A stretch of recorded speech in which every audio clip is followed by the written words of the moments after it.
We just stepped on their face with a hobnail boot and broke their nose. All the way to the end zone, and Georgia is going to conquer the Crimson Tide. So how about them fucking dogs? That's what I told them.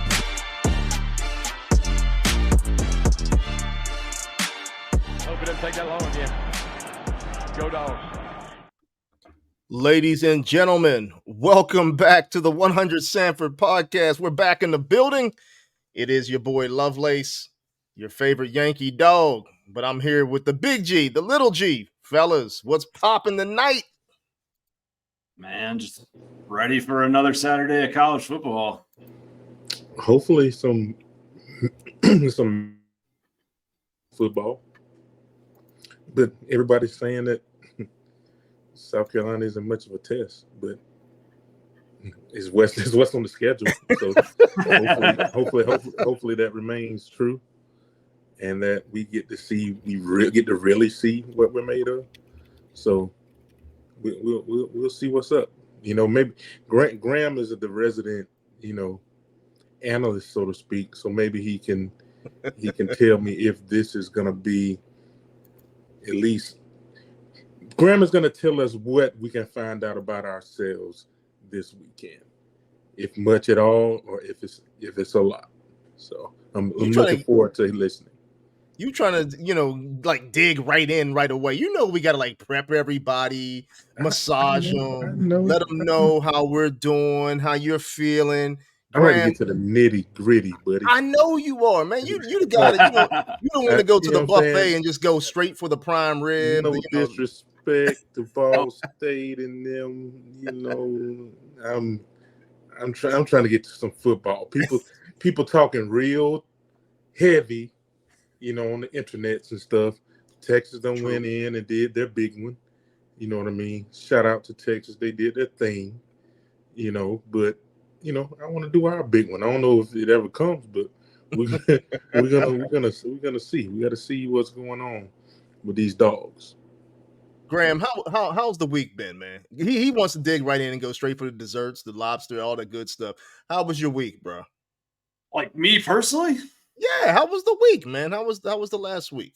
Man, it's good. It's getting really nice out here, like fall weather nice, man. Nice. It's literally 72 degrees and sunny here today with a slight breeze.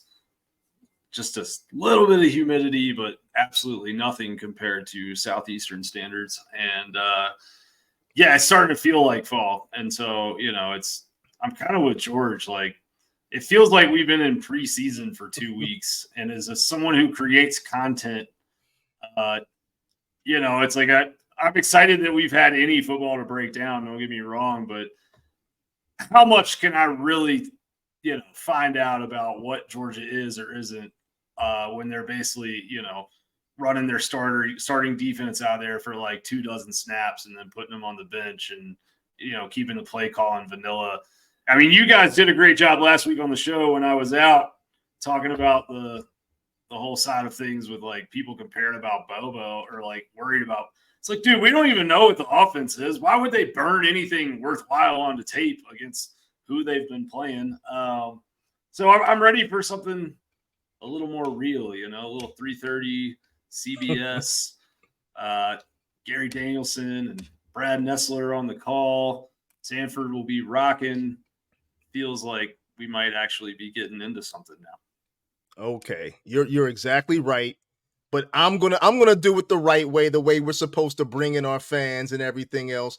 All the loyal listeners, thank you for tuning in. We missed y'all. It's been another week. Remember to follow us on this here YouTube channel and become a member of what George has coined the Sanford Squad. That's right. Subscribe, message us, and post all the shows anywhere you go. Then go to IG, TikTok, and the X. Follow, like, and repost. There's a ton of information that we put on those social media sites, along with the edits done by our very own Mitch Pike, the graphic king. Last but not least, if you want that hidden intel, go to Dawgs Central. That's right, the collaboration for the nation, where you get all the inside information. My man Graham is putting out a lot of good stuff, a lot of recruiting information is going to get there, along with the collaboration from the guys that we work with. And then, you know what, I gotta say a quick shout out to my family. They support us always, holding us down, allowing me to do this kind of thing. But my lovely nieces, they're out there right now watching. They watch on the little gray couch and they say, "Oh, they're going Uncle Mar doing this thing." So love y'all, Avery and Adley. Now, with that being said, let's recap Ball State. Let's get into it. Let's shout out my boy, my dog, my old room dog from UGA, Tony Gilbert, linebackers coach for the Jacksonville Jaguars. They got a nice win this weekend. I found out this offseason that he's an avid listener of the 100 Sanford podcast. Shout out my boy, my dog, my fellow Maconite from Macon, Georgia. Mactown. Tony been knowing, yes, Tony from the Mactown has also been knowing him since elementary school. And we appreciate him listening when he's going on his walks. See, there you go. That's how you make people feel good when you say stuff like that. You know, Graham doesn't have shout outs. He just, he just uses and abuses and does all that. Does all that kind of stuff. That's some big words you're throwing around, man. Hey, look, you ain't Michigan State. We understand that. But, you're doing your thing, man. And so, hey, let's get into it, man. Let's get into it. It's been fun just, mixing it up here early. But let's recap Ball State because, like you said, Graham, I mean, we finally got some football to kind of talk about coming up this week. But ain't too much we can learn from the last couple of weeks. Like you said, a couple snaps here, a couple snaps there. Bobo doing his thing, defense doing their thing. What's your thoughts on what happened last week against Ball State? I thought you actually did see some key improvements in certain areas that I wanted to see Georgia improve. The edge setting on the defense was pretty close to perfect, especially by the kind of the front line guys that you're going to see playing the majority of the snaps against some of these better opponents. So I thought that was a good sign. I mean, if you look at Georgia defenses under Kirby Smart, if they make a mistake one week, it's almost guaranteed that they're going to do that thing really well the next week because they're just well coached. And if they put something bad on tape, then those coaches have all they really need to drive the point home. And you kind of saw that this week on the defensive side of the ball. And then I thought on the offensive side, early in the game, I thought Carson Beck was a little timid. And I had felt that way about him in week one. And, truthfully, I think that's a good thing for a first-time starter. With Georgia's defense, the priority for anybody under center is to protect the football, right? But I thought that he did a good job in the second quarter. Something happened, and you kind of saw him start getting comfortable. You saw him trusting his receivers to be seeing the same thing that he was. And Ball State was playing a lot of really heavy zone looks on the back end. And you just saw him and Arian Smith and some of these guys on the same page about where to sit down. And, he was kind of starting to throw balls before guys were even hitting their breaks. So high comfort level. And it was like there was the first touchdown drive that the offense had. After that, it felt like Carson Beck looked like for the first time maybe it clicked for him like, oh, what I've been coached to do for the last 4 years, it all translates. And if I just kind of follow what I've been taught, then I'll be good. And then by the end of the game, man, like I don't know how many people were paying attention, but last drive he was in on the third quarter, he had a throw to Oscar Delp down the sideline where he stepped back and he pump faked outside to a fake bubble screen type option. And he brought two defenders down to bite on that screen. And then he put the ball right behind him to Delp. Like when you see a quarterback start influencing defenders and moving guys around to create open spaces in other places, it tells me there's a high level of understanding going on.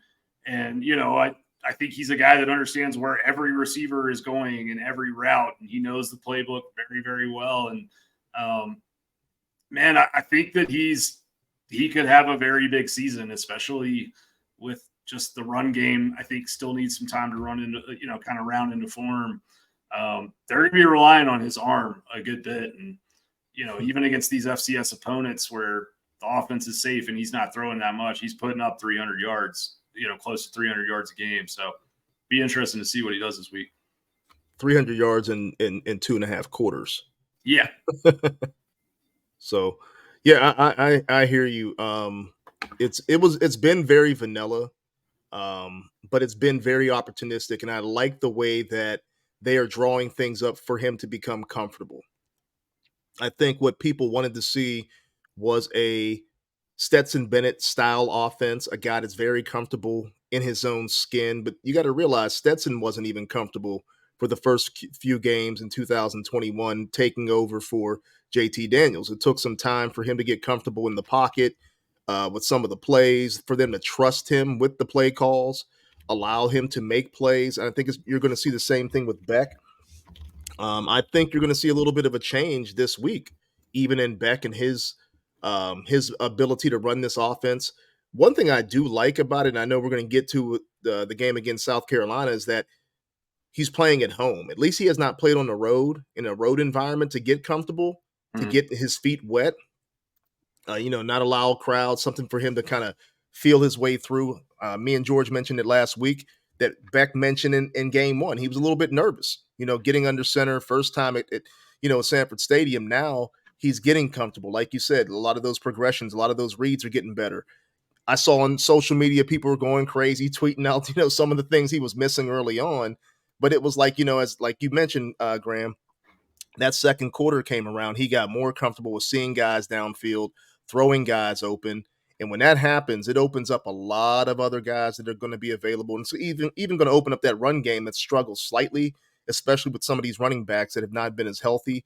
I know you're going to get to it in terms of some of the news and the injuries, but if you get Edwards back, I think that's huge. I mean, he's a guy that's able to hit those holes quicker.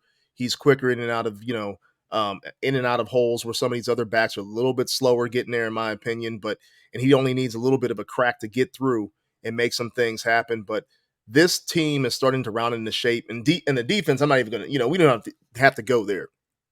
We talked about Tyke Smith. We talked about Malachi Starks. Me and George said it, and I was going to post it again, that these guys are probably going to end up being All-Americans somehow, some way. And they are starting to show their dominance, even if it's a FCS opponent or mid-major opponent. These guys are outstanding, man. I mean, they are rounding into form as some top high caliber defensive players. So it's going to be exciting this week in Sanford Stadium against South Carolina. But George, what do you got on last week's game? They did what they were supposed to do. I still want to see some oomph from the run game. There are a few good runs. I just want to see some consistency. And that'll come as a running back, especially as a young running back. It takes some time to get the feel of how to win the press, win the cut, how much patience it takes and all of that. And it's going to come. I like Beck. Beck's doing what he's supposed to do. I think one thing that I don't know how much they're going to do this, but I think you can run him some. If I'm being honest with you, I think you can run Beck. I think he's a better. He doesn't have the look of a running quarterback. He's long. He's kind of long. He's got that long neck, skinny. He looks like a long neck back. Long neck back. He looks like a pocket quarterback. You know what I mean? Yeah. But when you see him take off, and he even got a little baby wiggle to him. You know what I mean? So I think you see a little bit of that. Moving forward too, and like I said, I'm ready for this weekend. Because regardless of what South Carolina is or isn't, they're going to have more of the Power 5 athletes than the last two opponents. Mm-hmm. So you get to see a little bit more of how you match up than you have the last couple weeks. Yeah, man, I totally agree. I started to look a little bit at the South Carolina the last couple games that they played. So, I mean, obviously, it's going to be a higher caliber athlete. Um, One thing before we even go there, I got to give a shout out, man, to one guy that's really impressing me, who's a weapon, right? Because we don't know if Lad McConkey is going to be in the offense this week. We have no idea. Like I said, Graham, you're going to give us a little bit of update on some injury stuff that maybe you might know about. But Mighty Muse, man, you got to give a lot of props to the Mighty Muse. Punt return, kick return, being used in the pass game. He can be used as a running back because he's got that lower body that's thick enough to be a running back. He's been exceptional. I don't know how much we see of him throughout the season. I don't know if he'll be used as more of a decoy on certain things. I have no idea, but the kid is actually playing lights out. You got to give props to him, man, because that's something that came out of the blue, and nobody could have called that one. I don't care who you are. Yeah, I like football players. Point blank period. I don't care what size they come in. I like football players, and that kid is a football player. He plays stronger than his height suggests. He's thick lower half, so he breaks tackles, not easily brought down. So I like him because I believe like he can do some things. Like those tunnel screens we saw in the first game. I like Muse a lot, and especially as a returner. He can do some things too. He seems like a natural at that. So I think the Dogs found one. That's their signature, man. Dogs. You look at their composites. We probably have more 3-stars than anybody, and he's probably not any star. But we do more with those athletes than any other school. Well, I mean, that's the credit to Georgia, and it's kind of in an interesting way. Maybe it's a nice, like, succinct way to explain why what's happened for Georgia over the last few years has happened. They've got as many recruiting resources as anybody. Like, they got the facilities, they have everything that you could want and need to land top flight prospects. But at the end of the day, they still out evaluate everybody. Like, they're not relying on recruiting services to do evals for them. They're not lazy with their evals, and they go out and they find these kids like McConkey and Muse and Dan Jackson. And I mean, there's a long list of them who've been part of the program and have done big things. But I did a breakdown a couple of years ago, or I guess about a year ago. I broke down star rankings from all the Power 5 programs and what percentage of each star got drafted. The national average of 3 stars that get drafted is like 4%, 4.5%. Georgia gets about 25% of their 3 stars drafted. So if you come to Georgia and you're a 3-star, there's a 1 in 4 shot you're going to end up being a draft pick. So probably the truth is that if Georgia wants you, you're probably not really a 3-star is the reality of it. That too. Yeah, and we're not talking about just a few guys. I mean, Jordan Davis was a 3-star. Like, there's a long list of dudes that have come up, and Muse looks like the latest one. And I mean, just from a perspective of productivity on the field, obviously he's had the 2 big special teams plays on Saturday, but as a receiver, he has only ran 18 routes this year, and he has been targeted 6 times with 6 catches for 102 yards and a touchdown. That puts him 3rd in the SEC at 5.67 yards of receiving per a route run so far. So I hope we see more of him on Saturday, and I kind of think we will, actually. Graham, I got a quick question with you, man. With that information, with that 3-star, what is that? From what year are they evaluating that? So I went back to the start of Kirby's tenure, so back to 2016. Okay. So 2016, basically the 2017 NFL draft through the 2022 NFL draft was the sample set for that. That's great evaluation. That's crazy. So yeah. So let's explain that again for everyone. That's 20 some percent of 25. all of the 3 stars that Georgia gets. So a quarter of all the 3 stars that they sign have gone to the league. Not just going to the league, but been drafted. You know, like that's not undrafted free agent making a team. That's draft pick. That's crazy. Yeah. When you look that's at crazy. When you look at the mid Not saying majors, stars or everything, but it is what it is, and that's impressive. George, think about teams that are like mid-tier SEC, mid-tier ACC, Big Ten. They're not putting those guys in the league like that. I mean, there's a few schools that are developing their 3 stars like that, but that's what Cincinnati. right. I mean, I try to tell people all the time, it's not just about Georgia's 4 stars and their 5 stars.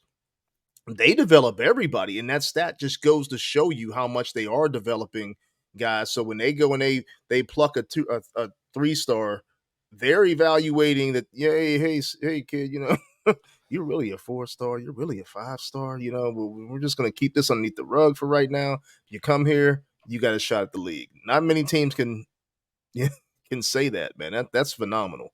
That is some phenomenal stuff. The other thing that's interesting about it too is that theme seems to have continued even throughout COVID. And Kirby talked about that at SEC Media Days, how I forget the exact number, but it was like 18 of the 21 kids that they recruited in the COVID class are still in the program. And that's not the case across the country. Like, you know, most classes were poor evals and they didn't really figure out the kid's character, and you know, maybe half or more of those kids have transferred out somewhere else. But Georgia's kept that COVID class intact. And you talk about 3 stars. I mean, Javon Bullard, man, was not a nationally ranked recruit by any service. He was the 82nd ranked defensive back in the country by 24/7 Sports and the 70th best player in the state of Georgia, and comes to UGA, becomes a starter last year when William Poole leaves the team, and all of a sudden he's MVP of 2 playoff games, the SEC championship. You're talking about a guy who's a preseason, you know, all SEC, all American pick, and probably is going to be a very high round draft pick this next draft. Like, that's development. And I mean, measurable wise, you know, he's 5'10", 180, 170 when they got him in. But I mean, that's the interesting thing about what they're doing is they're identifying potential, really. Because I mean, even Bullard playing in that star position last year, like, he was a little like honey badger kind of style against taking on blockers and playing the run and getting under guys. But he's put on like 15, 20 pounds this offseason to go play as a true safety on the back end. And I mean, it's amazing just like how they're able to figure out some of these kids who they can get into their strength and nutrition program and totally change their bodies in a year or 2.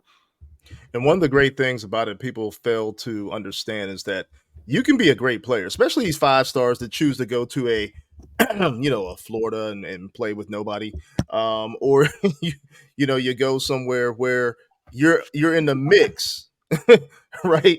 You're in the mix with a bunch of guys that aren't on your level.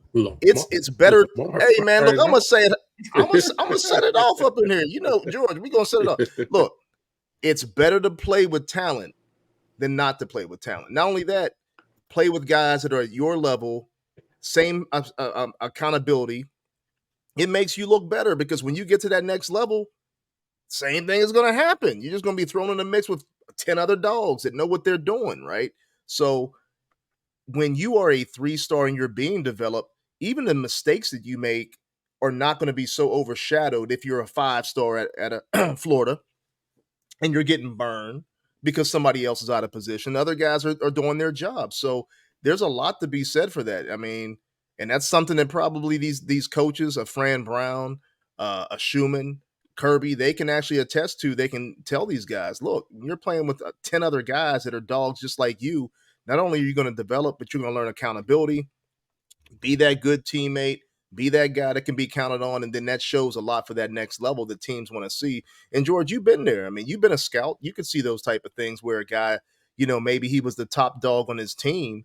He was that big cat on his team or whatever, but all of a sudden, well, was he really that great? Was he the only guy out there doing things? I think that kind of shows a lot of times. Yeah. Like you said, you want to play with the best. You want to play with the best guys. You want to play with the best guys. It makes. First of all, ain't nothing like winning. Ain't nothing like winning. I never won a national championship, but when I tell you that SEC championship felt amazing, and that was my last shot. That was the last. That wasn't my last game, but that Sugar Bowl was my last game. But that was the last shot, and ain't nothing like it. You don't want to leave college empty-handed as a big-time college football player, and most of them are.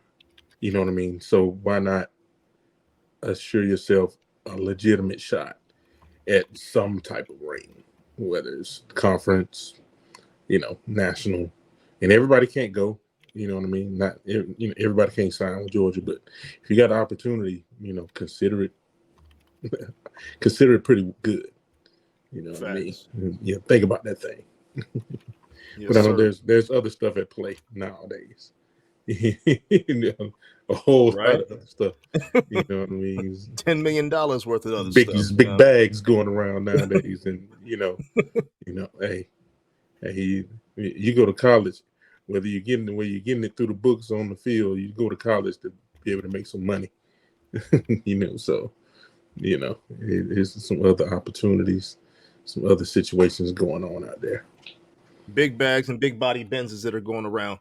But hey, let's move to this thing here, man. I mean, I know we got a big game coming up. That's what everybody wants to hear about. Everybody wants to talk about the Dawgs, South Carolina.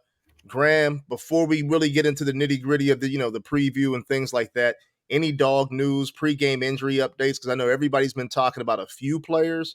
Bullard was a little bit dinged up in that last game against Ball State. You also had Ladd McConkey that didn't play, and you also saw that Brock Bowers didn't play, but so much he came in a few plays and boom, he was out. What are your thoughts? What have you heard?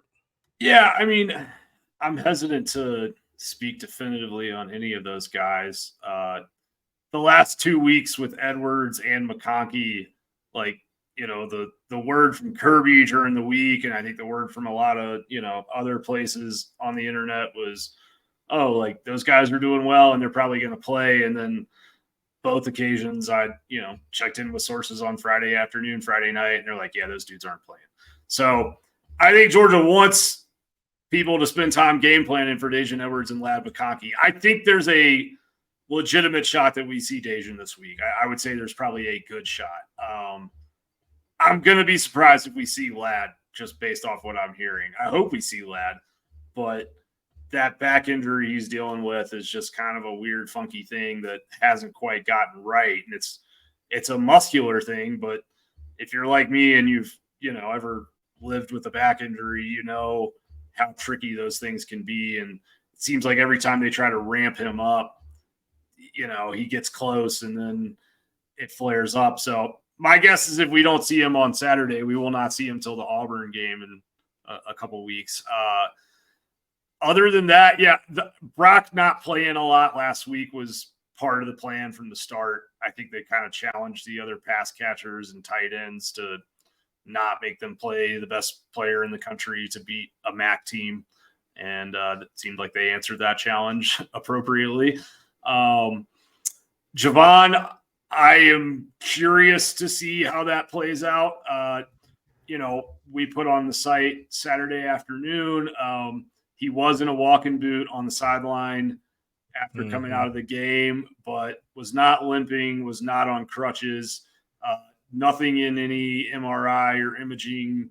So, it sounds like he's just dealing with a lower ankle sprain. I believe he was trying to practice today and going to kind of see how that went. And then that was going to determine the path going forward. I do obviously think, it's a big deal if he's out, but there is part of me that would be kind of excited just to see some of these younger guys and how Georgia would deal with that, because they've got, Tyke Smith he played at safety a lot in camp. He can go back there and play next to Starks. You could bring Aguero down to that star position, the true freshman who hits very hard.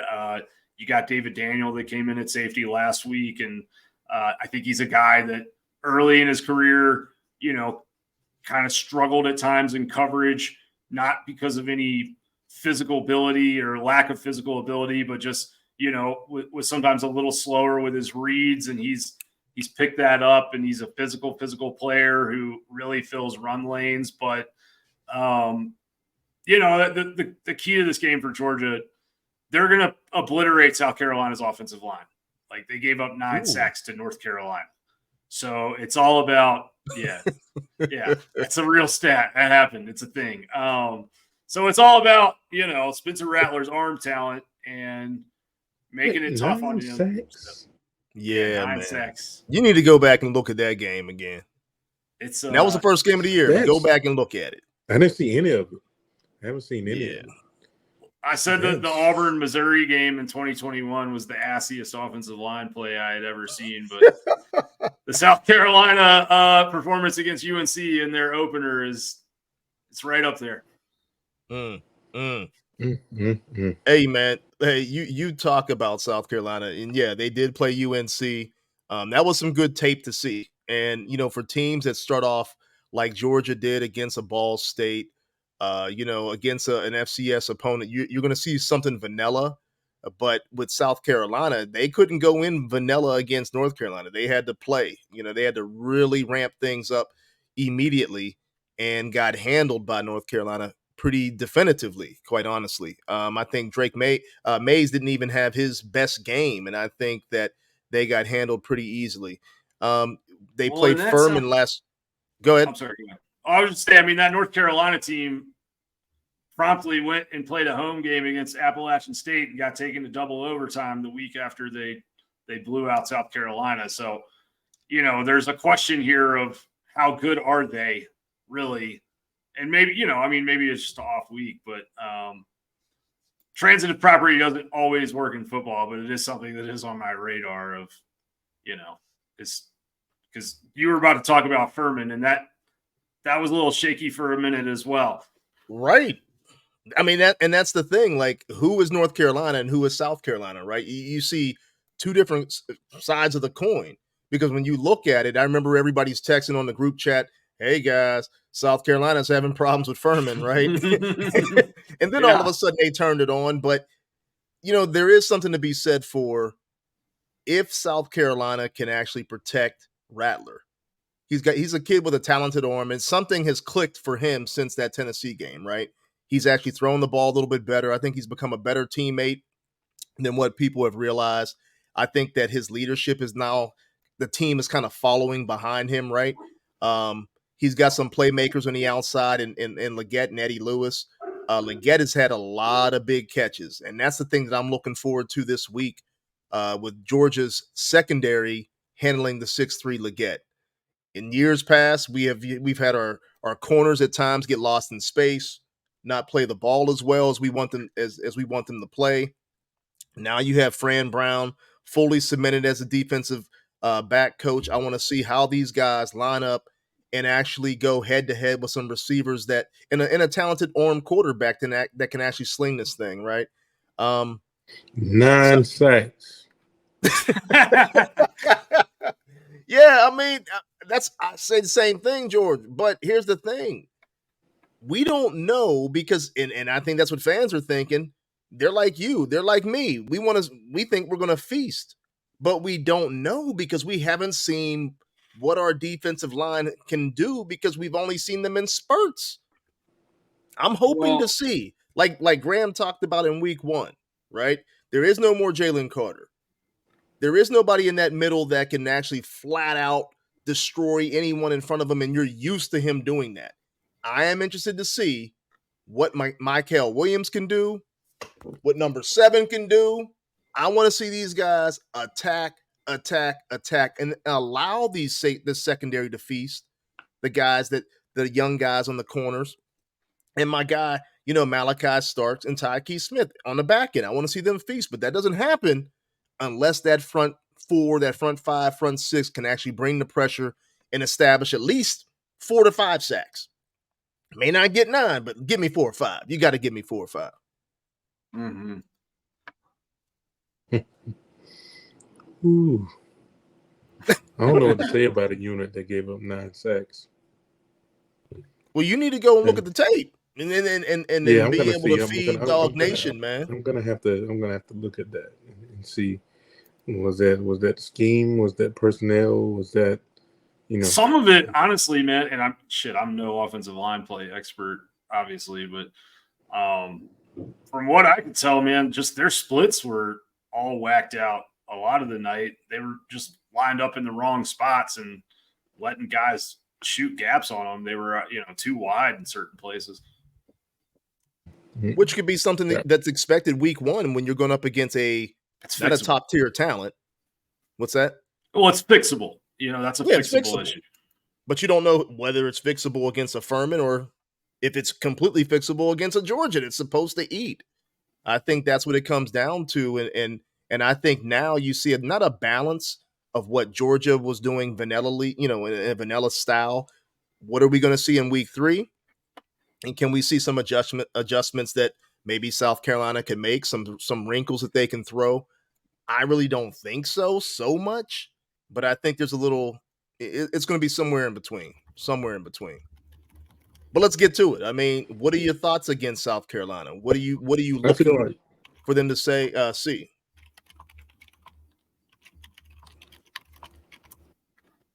I feel like for South Carolina and anyone and everyone else this year, I think we are going to create pressure a little bit differently than we have in the past. Maybe sending more guys, because when you have those guys, especially those safeties we have, you have some confidence in that group back there. Probably have some confidence in your DBs in general. There's some young guys back there, but young guys that a few that have been in the system. At least this is their second year. You feel like you might can send some guys some time. I know it's not their MO. They want to rush with, 4, as much as they possibly can. But I feel like it's going to change a little different. We don't have a ton of one-on-one guys up front yet that we know of. Not established one-on-one win guys. Maybe that happens. But and maybe they know something we don't know. They see these kids every day, but maybe we apply pressure a little differently than we have in the last couple years. I think what's interesting is, Schumann and Kirby's philosophy for a while has really been like, we don't want to shoot gaps to pressure the quarterback. We want to collapse the pocket, right? And like you said, in the end of the season last year, especially after Nolan Smith got hurt, it really felt like Georgia had to bring inside linebackers to get pressure. And we have not seen Georgia's pressure packages through 2 weeks, because why would they? But the thing that's kind of interesting to me, at least, is just, we have seen Tyke Smith come down and get pressure a couple times from that slot corner position. And that's something that, Bullard did a lot last year. But B, some of these young bucks that are true freshmen, former 5-stars on the defensive line, they keep getting into games for, 5, 6, 8, 10, 12 snaps. And they keep, Jordan Hall, he played 19 pass rush snaps against Ball State and had 3 pressures. Like, that pretty productive from the defensive tackle position, right? And then, we saw him flash in Georgia's kind of NASCAR package in week 1 as well. Damon Wilson, Gabe Harris, both those guys. Yeah, Kristen Miller, Warren Brinson. I'm just curious to see in a game like this against a team that, the other thing about South Carolina is they only had like 20-something yards rushing in week 1 against UNC. So Like, this is going to be, boom or bust. They're riding Rattler, and it's either going to go well or it's not. But, like, Georgia knowing that, to me, it feels like a situation where maybe the philosophy is a little different than normal, and maybe they really do try to ramp it up and get him uncomfortable early. Because, like, watching that North Carolina, South Carolina game, there were times where I was worried for Spencer Rattler's health, legitimately. So, and against Georgia, it's like, man, if they decide to pin their ears back and unleash and they keep, getting these guys in 3rd and longs, then something's going to happen, and it's either going to be him getting rid of the ball too soon and turning it over, or them just lighting him up multiple times. Well, see, it's funny that you said that, Graham, because that is my not fear, but trepidation. I don't want them to actually rush for and allow him to be comfortable. He's a talented arm quarterback. I know people have their likes or dislikes about the kid, but he can sling that thing whenever he's comfortable, and he's gotten more comfortable again since that Tennessee game last year. If they're able to bring pressure, he's not a running quarterback. He's athletic enough to get outside the pocket and run a little bit, but he's also slight of frame. You lay that lick on him a few times, he's not going to run that ball down there in Sanford Stadium. Not only that, that crowd should be raucous. It should be rolling at 3:30. I ain't going to say liquored up, but it should be tilting, baby. It should be going, some things should be happening inside that stadium. So it's going to be very difficult for him to hear, to get some of those, some of those calls changed if need be. But I look for them, like you said, to bring some exotic pressures at various times, because there is nobody except for like maybe Mykel Williams, who, in my opinion, that can really win his battles immediately one-on-one against anybody in the nation. I think he's that talented. We have not, there's probably others, we just haven't seen it as often yet. And I don't want to go into a game where you're allowing him to get comfortable, just rushing for maybe a chip block here or there against Mykel and allowing this guy to throw downfield. You don't want that to happen. But I think they're going to do a lot of exotic pressures. Get in, get out early, right? Get an early lead. Allow Beck and that offense to get comfortable. Because, again, we're talking about the defense side of the ball. This is the first time, fellas, they're facing an SEC opponent. This is the first time they're really facing, like George said, some guys that kind of built like you, maybe run like you, but just ain't you. So we want to see this offense kind of get its footing and kind of get things going. And the only way you can do that is if you get out to a good lead, defensively stopping your opponent and allow your quarterback to kind of get comfortable and do the things that he needs to do. Bobo with the same way, calling the game, allowing his flow to kind of get lathered up and going, because again, he's facing some real opponents. Not like he hasn't done it before, but this is their first tune-up, like George said at the very beginning of the show. George, what's your thoughts? I wanted to hear from Graham, like, in his opinion, like what are, if there are any, what are some bright spots on this Carolina, club? Yeah, I mean, they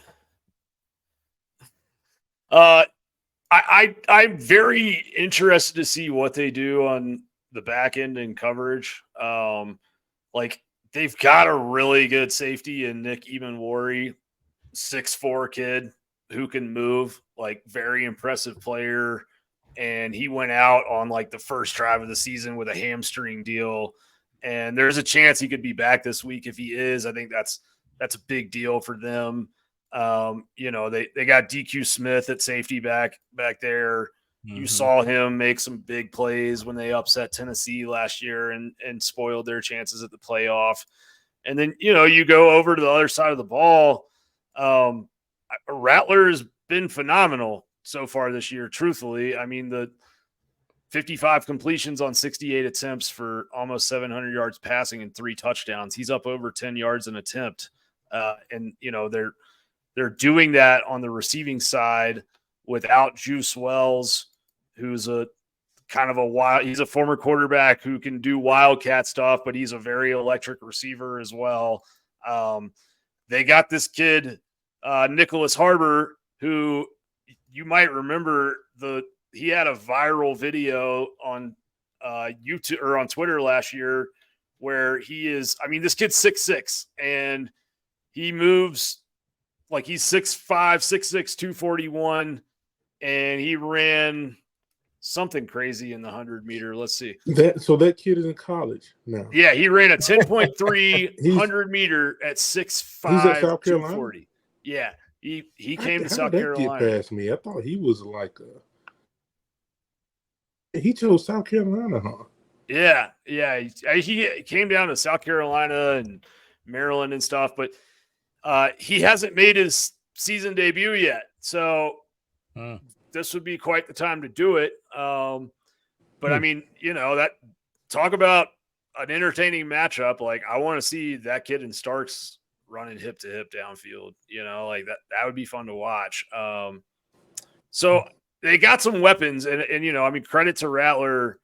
He's done a good job with some of these receivers. I mean, Xavier Leggett has been, Lamar mentioned him earlier, but he's just been very productive. He's averaging almost 20 yards a catch on 15 receptions. And I think the most impressive thing from my eyes is that he's been targeted 17 times and he's got 15 catches. So like, that's just a high percentage of balls that are getting thrown his way that he's pulling down. So I think Georgia, you got to take him away first and foremost from this passing game.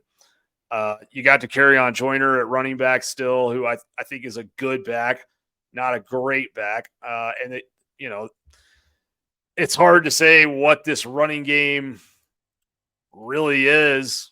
I mean, the Furman and Georgia couldn't be further apart in terms of defensive line talent, but yeah, I mean, if you take the sack yardage out, they had 63 yards rushing on 18 carries for 3.5 yards an attempt against UNC. But I think it's the recipe for South Carolina is,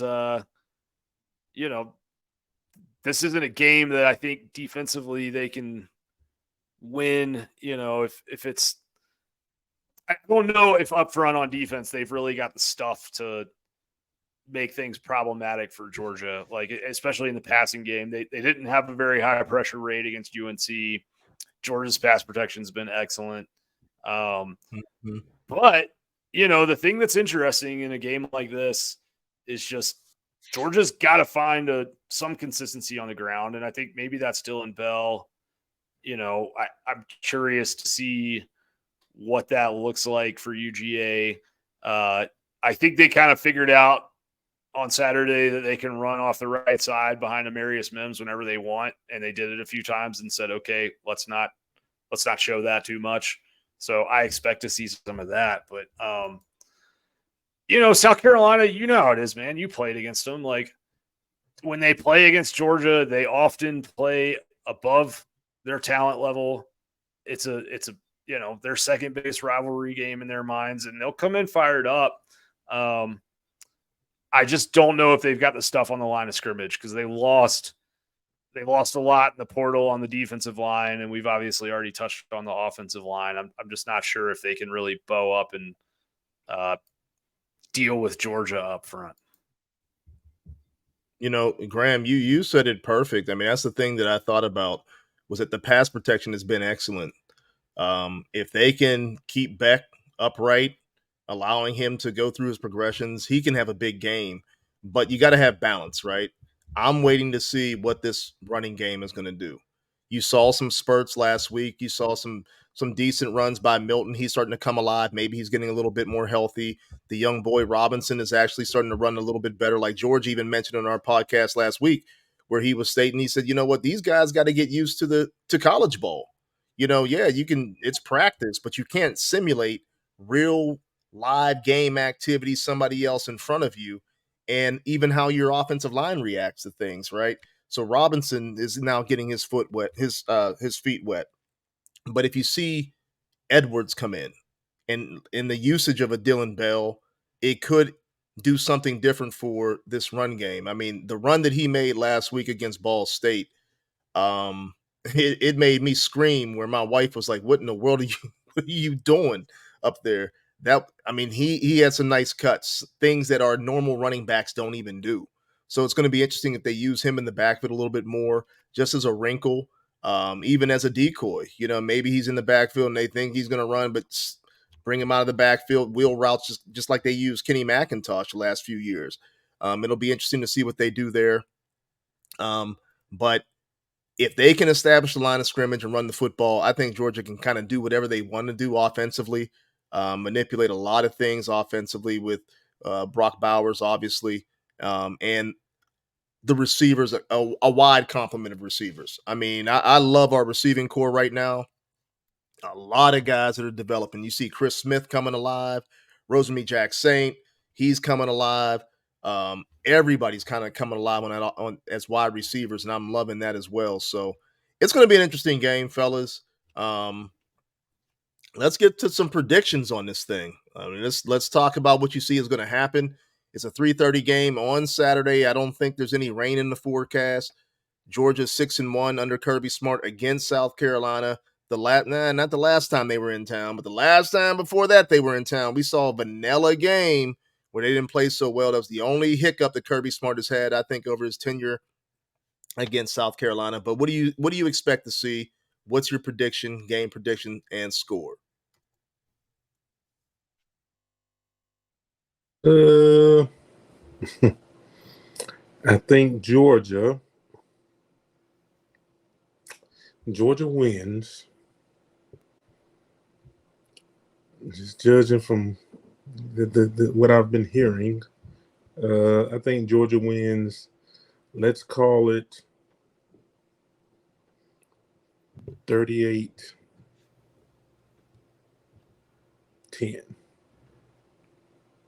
Ooh. Like That cover the spread? I think it's a 27.5 spread, right? That covers the spread. Right?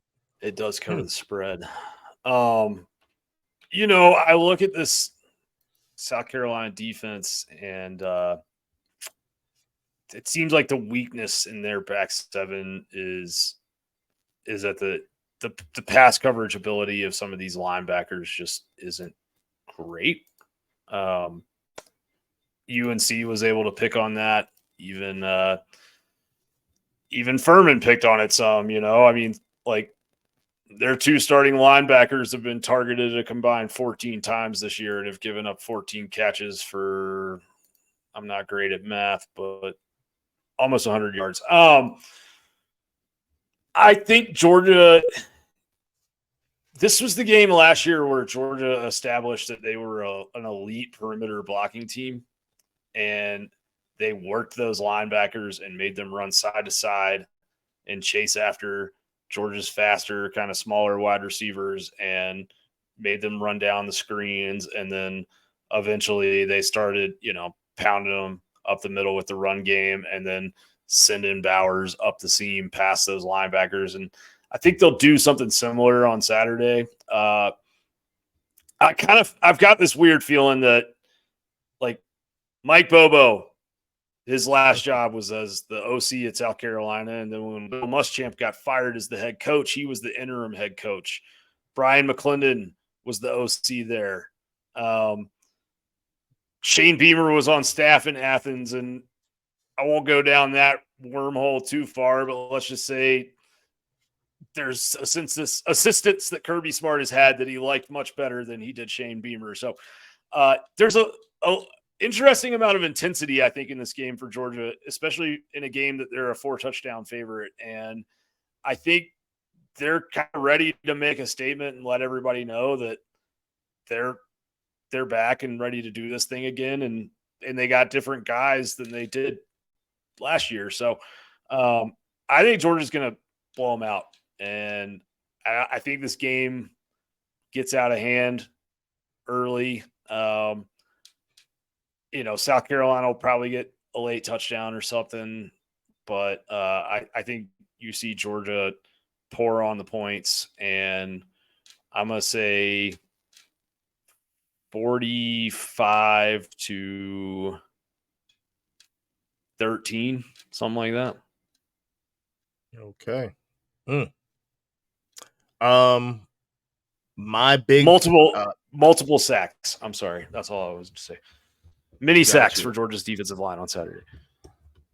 My big player of the game is going to be Carson Beck.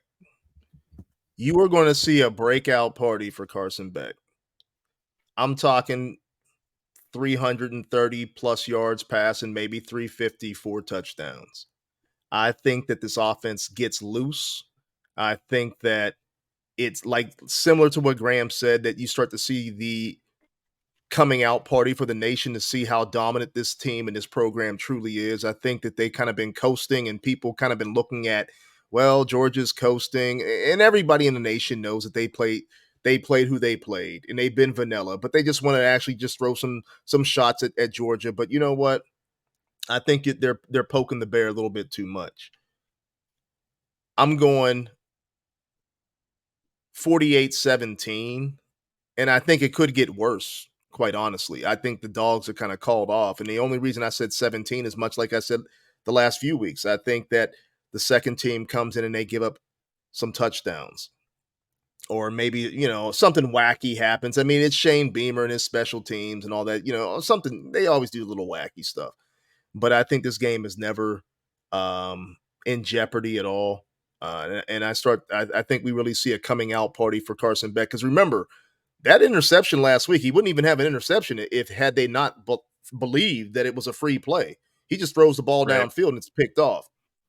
So he's been pretty accurate with the ball and his ball placement. But I think it's going to be a great game, and I think it's going to be a great atmosphere for the nation to kind of see what this team is as the number one team in the nation. But go ahead, Graham. I mean, I was just going to say, like, as a reminder to everybody, because it was a while ago, this game was 45-0 last year with 6 minutes left in the third quarter. And that touchdown to make it 45-0 was scored by Georgia's backup offense. It was Carson Beck to Oscar Delp. Yeah, that's right. You were. Yeah, you were there. It was bad. It was bad. It was really bad. It was bad early. Like, it was just, the place was empty at halftime, wasn't it? They didn't belong in the same. They didn't belong in the same. Stadium. Hold on. I think I got. Hold on. I'll be right back. Check this out. Check this out. I'll be right back. I don't want to drag. All right, we're losing Graham. Graham has to get up out of here. Hold on, Graham. Hold on 1 second. Okay. Hey, Graham, before you go, I know you got to roll out quick. What's your quick prediction? Tennessee, Florida. You know what? Joe Milton, Bazooka Joe, as they call him. Yeah. Despite the big arm and the hypo system, Tennessee's not really connecting on those big pass plays this year. So when Vegas hung Tennessee is only a 4-point favorite when this line opened on Saturday or Sunday, that stunk to high heaven to me. So I'm someone in the desert knows something I don't know, and they're a lot smarter than me. I'm going to say Florida upsets them in the swamp. And it's worth remembering that, dude, Tennessee's only won in the swamp like once or twice in the last, decades and decades. So true, but I think Florida. Fun fact: I went to Peyton's last game in the swamp on a recruiting trip. Did you? Yeah, that's cool. That was nuts. That was my first time in a big time stadium, and like my mom drove me down there from Macon, and that's the first. Like I said, I could not hear her next to me. Like, we couldn't talk to each other. It was it was nuts. That's awesome. And they put it on Peyton them. But back it up, South Carolina, Georgia. I left that stadium with a dub and this. Nice. The towel. This is that sand. The sandstorm. Yeah. Obviously, it didn't work. It didn't work for them. No, it didn't work. But I had to grab this little cool souvenir. That's cool. Nice. It's got a date on it and everything. Yeah. Yes, sir. Well, go ahead, Graham. You can hop off, man. We're gonna get Georgia's prediction on Florida. We're gonna end this thing, but hey, man, we'll see you. We'll see you next week, as always, brother. Always a pleasure. Y'all have a good evening, fellas. Yes, sir. All right now. Big George, what's your prediction? Florida, Tennessee. I didn't realize that was this weekend. That's big Yeah, time man. football. Big time football. Big time football. That's tough. That's tough. Hey, Tennessee's supposed to be back, right? Florida's supposed to be trying to climb. I'm just saying. Tennessee.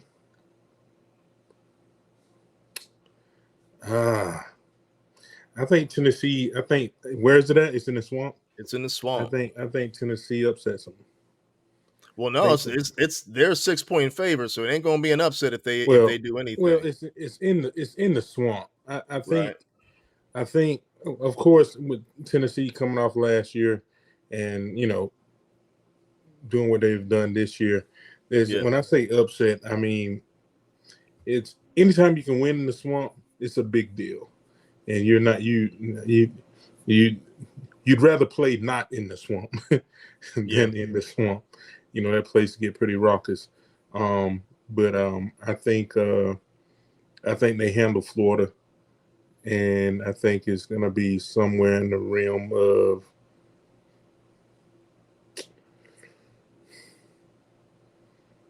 I say 28-17. 28-17. You kind of stole my 17. I'm going to go 31-17. I just think Tennessee is just a better football team right now, even though I think talent-wise, they're probably almost neck and neck. I mean, Florida gets their guys. I mentioned earlier, I said, some teams get 5 stars and they just don't match up well and play well. But I just think Tennessee has adopted the Heupel style and system much better than what Florida has adopted their style underneath their coaching staff. Quite honestly, though, nobody expects Florida to have that great of a season. I know we talked about it to begin the season 3 of the actual show, but I think you start to hear rumblings, and my prediction is going to be Prime is going to end up at Florida. That's my prediction. I think Prime is going to end up not this year, not the end of this year, at the end of next year. And I'm going to tell you why. Here's my thoughts on this.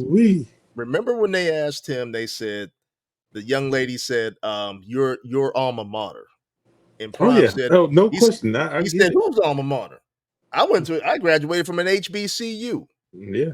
That was his way of stamping that I'll go wherever I need to go, and I'll even go across state to one of our rivals. I'm telling you. If there's a school that a big time Power 5 that could allow him to actually do what he wants to do, that's not going to overshadow the brand, because remember, Spurrier actually overshadowed the brand of Florida. It's still Florida. It was still the Gators, still the Swamp, but it was Spurrier's Florida. You look at Urban Meyer. It was Urban Meyer's Florida. Prime is the same type of guy that they would allow to do his thing at Florida, and he wouldn't have to get rid of 85 players to do it. That's an interesting take there. That's my prediction. And I think Prime is a calculated dude. Yeah, he's very calculated, and he also has set it up. He has put it out there that he's put it out there that there's seasons. Yeah. Man. I'm here for a season. Yeah. You know what I mean? A reason and season, and who knows how long that season is. I'm gonna tell you how long it is for Shador to be gone. That's it. That's the only Shador reason. can leave this year. Is he eligible to leave? Because I don't think he leaves without. I don't think he leaves before Travis Hunter leaves. I think he looks at Travis like almost like another son, and so I can't see him leaving Colorado. I think he would be there at least 2 years. Prime has the benefit of being the kid's father. So if anybody can get in his ear to be like, that's right. Give your pops one more. You know what I'm saying? You're getting bread. You know what I'm saying? You're getting bread. You're making more than these. bottom of the first round quarterbacks anyway. Mm-hmm. You know what I mean? You did in the second round quarterback. You know, give your pops one more year. Let me get this thing off the ground. You know what I mean? So I can go get that guap. You know what I mean? Hey, Yeah, I don't so, want it to it's happen. gonna be interesting. You know Mm-hmm. what I mean? Hey, listen, he stays longer than Mel. You know what I mean? Like Yeah, Mel saw man. that ceiling. Like but the thing about Mel leaving is when that ceiling was what it was Mm-hmm. in Colorado for Mel, it was what it was. Right. It's a Fact. different game. Yeah. You know, everything is opened up. It's the wild, wild west now. You know, so it's a different situation from when Mel was there. So he might be able to stay longer. You know what I mean? There's some tradition there. You know what I mean? Back, especially when we were, growing up, Colorado was, they got a national championship in my day. You know what Yeah, I mean? man. They tied, They were balling. it was tied with Georgia Tech, right? Wasn't that the Yeah, it year was tied that with they Georgia tied? Tech. Yeah. So, there's some history there. And he might like it, but it seemed like he loved Texas State too. Yeah, I'm just saying, man. If Florida don't get they don't get that thing rolling soon, Boy, do I you can see know it. I what? can see it. Yeah, man. Like I can see. the whole media space, TV, online, everything would implode. Yes, and I can't take 100% for that take. I got to go to my guy Tom Harlow. He actually listens to the show religiously. Me and him were chiming back and forth, and we were talking about Prime. And I said, "Look, Prime is doing his thing, but he's not. There's only a few schools that he could go to that would allow his brand to overshadow the university. Like he could not go to an Alabama and be more than Alabama. Saban's more than Alabama only because he's considered the greatest coach of all time, right? The modern day coach of all time. He couldn't go to a Georgia and be more than the brand. There's certain things and certain schools that are going to kind of tailor what you can and what you cannot do. But there's a lot of schools, some Power Five, some big dogs with a lot of bread that can say, you do your thing, blank check, and we'll just coast on this thing. And, Florida State, they're rolling, and they probably could have brought Prime in to do the same thing. But if there's one that would actually try to jump back in things relatively quickly with a guy that could probably turn it around, it's proven to turn things around relatively quickly, it might be Florida in a couple years. But What if it goes downhill, even more downhill for Dabo? At Clemson, He still get to I play, don't know. I don't still get to know. be in the ACC. I don't know. Get a shot at your old squad. I don't know. That's an interesting one. That's an interesting one if that would happen. But I don't know. We'll see. I don't know. I think Prime would really want one of those top tier, bona fide top 10 schools that people recognize, and he would have a lot of backing. A lot of people that would say, "Give my guy a shot." Guys like Tim Tebow who believe in him, probably Fred Taylor. A lot of guys like that would say, "Yeah, man, give my guy a shot. We gonna support him." And they got a lot of money. They got some money down there to do some things. So, yeah, that's my take on that. It's interesting. Yes, sir. Yes, sir. But hey, man, it's been another great show. Appreciate you coming out as always, doing what you do. What you gonna tell the people before we get up out of here? Anything? He got nothing to say, but just come out of this thing 3-0. Yes, 3-0 sir. after this weekend. And who do we have after that? Man, you gonna throw me out Is there it like that? UAB? UAB. That's right. UAB. So we'll have a special Yeah. guest come that week. So UAB with the fighting Dilfers. yeah, man. The fighting Trent Dilfers. Are they Another 2-0 or ex guy. 1-0? Or are they 2-0 or 1-1? I know they won. I know they won. 1-1. I think they're 1-1. Yeah. Okay. But we'll see. We'll see, see. man. We'll see. We fight against the fighting Trent Dilfers. Yeah. After next week. So that's it. All All right. I gotta say, man. Go Dogs. All right, go Dogs. And we up out of here. Yes, sir.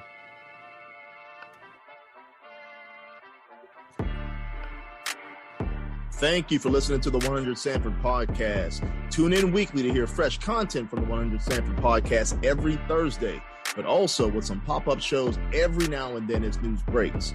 You can also follow the content on our website, www.100sanfordpodcast.com, and email us at dogs@100sanfordpodcast.com. Lastly, reach out to us on social media streams. For Twitter, it's @100Sanford, but on IG, TikTok, Facebook, and other accounts, it's 100 Sanford Podcast. All right, folks, that's it. And as usual, see you at 100 Sanford.